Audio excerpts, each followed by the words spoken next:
Kia ora, ko dia ho, hara mai. Welcome to today's 5-minute Makerspace.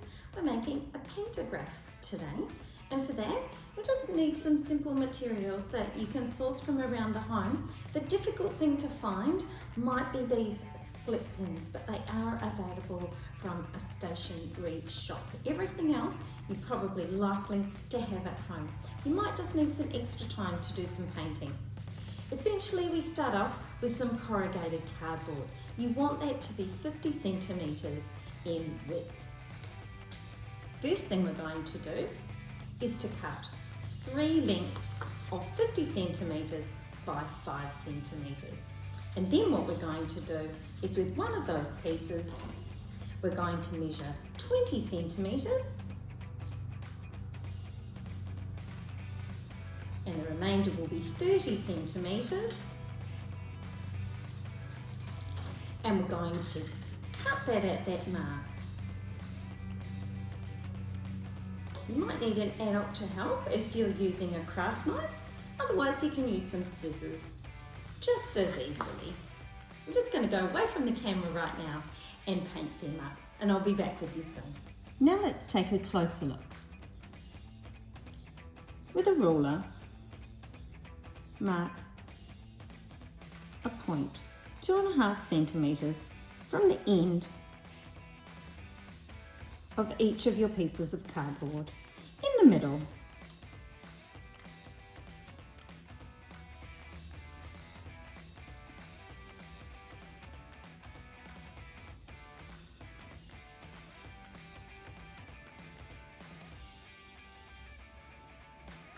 Do the same for the other ends. Then start by using a push pin to create a hole.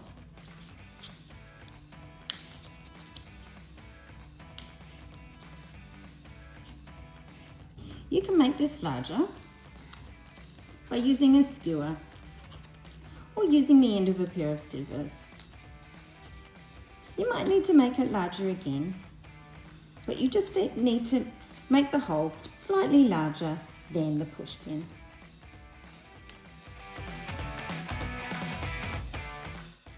Now we need to start to align our pieces. Have your 2 larger pieces at right angles. Place the 30 centimetre piece on top as shown, and then place the 20 centimetre piece and move the 30 centimetre piece in to suit. Make sure they line up. Now get a push pin ready and make a hole in the top of the bottle top. The easiest way to do this is to take a lump of blue tack, a push pin, make a hole to start with, then make a larger hole using a pair of scissors. You may need an adult to help you.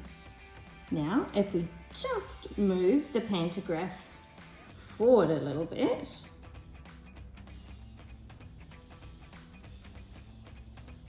just so we can view the bottom. Place the lid under the end, push through our split pin and push it through the bottle top. Then open the split pin like so. We're going to place a piece of blue tack underneath that so that it doesn't move. In the meantime, let's move forward again. And now place a push pin through the top and the connecting piece, and then through another bottle top. This will keep the cardboard off the surface. Now place another split pin through this section here, and again open it out. Do the same to this one here. Now let's have a look at the remaining 2 pieces. This is where the action really starts. For a little bit of that extra strength, place some tape around the ends of these 3 pieces. 1, 2, 3.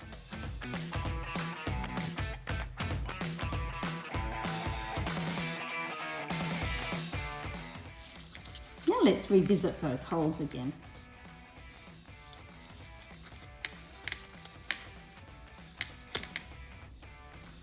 Start to make them a lot larger. Please make sure you get an adult to help you do this.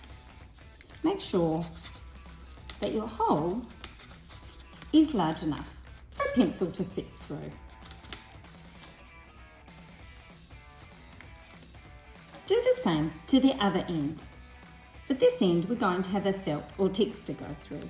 But start with a small hole and continue to make it larger, just for safety.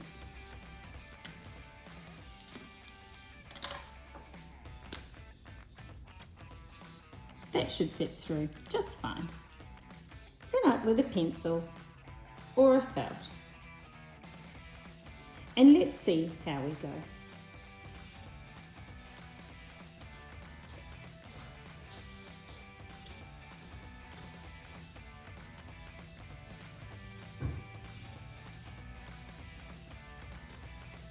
What you should find is that the movement from this pencil is magnified to what's coming out from this pencil or texter.